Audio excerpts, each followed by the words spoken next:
Nagmahal pero nabudol ng Pinay ang isang Singaporean actor.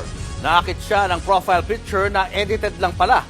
At ang kapalit, na-scam siya ng 1.5 million pesos. Nasa frontline na balitang yan si Gerard de la Peña. Parang pelikula ang nangyari sa Singaporean veteran actor na si Lawrence Pang. Nagpunta siya sa isang dating site para maghanap ng Pinay na makakasama kapag nagbakasyon siya sa Pilipinas sa Pebrero. Dito niya nakilala si Micah. It got flirty, you know. While we were chatting, got flirty. I said, wow, this girl is flirting with me. And I felt my ego was boosted.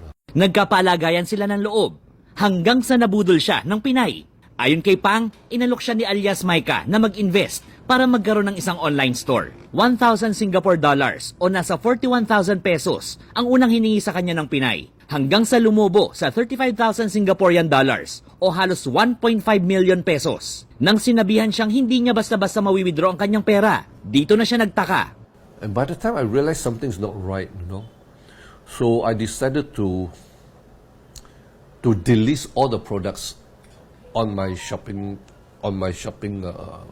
site. Una nang lumapit sa Raffy Tulfo in action, ang Singaporean actor. Being an old man, you know, when a young lady say, I like you, I blah, blah, blah, blah, stupid, you know. Is the modus operandi of the scam, the whole scam. Yeah. But anyway, you've been scammed. I'm sorry to say that to you. Video call daw ni Pang si alias Micah. Dito na bistong inedit lang pala ni alias Micah ang kanyang picture gamit ang AI photo editor. Nagpatulong ang dayuhan kay Senador Raffy Tulfo para matrack ang suspect at magsampa ng reklamo sa PNP Anti-Cybercrime Unit. Please take note that these people that you're speaking with online are just using dummy accounts to entice you, to lure you, and later on get your sympathy and encourage you to invest in cryptocurrency. And without your knowledge, they are just getting money from you. Ang laking pagsisisi ngayon ni Pang. How do you feel about this whole situation? Terrible.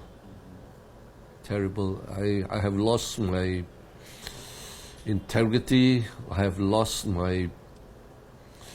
I'm a church member, you know. And to be caught in something like this is unforgivable.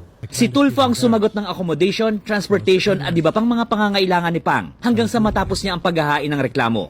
Ayon sa Cybercrime Investigation and Coordinating Center, bukod kay Pang, isang Koreano at isang babaeng Malaysian ang lumapit sa ahensya noong Disyembre dahil naging biktima rin ng umano'y love scam sa Pinas. Siguradong sa mga dating apps ang takbo ng maraming mga single lalo't papalapit na ang buwan ng mga puso.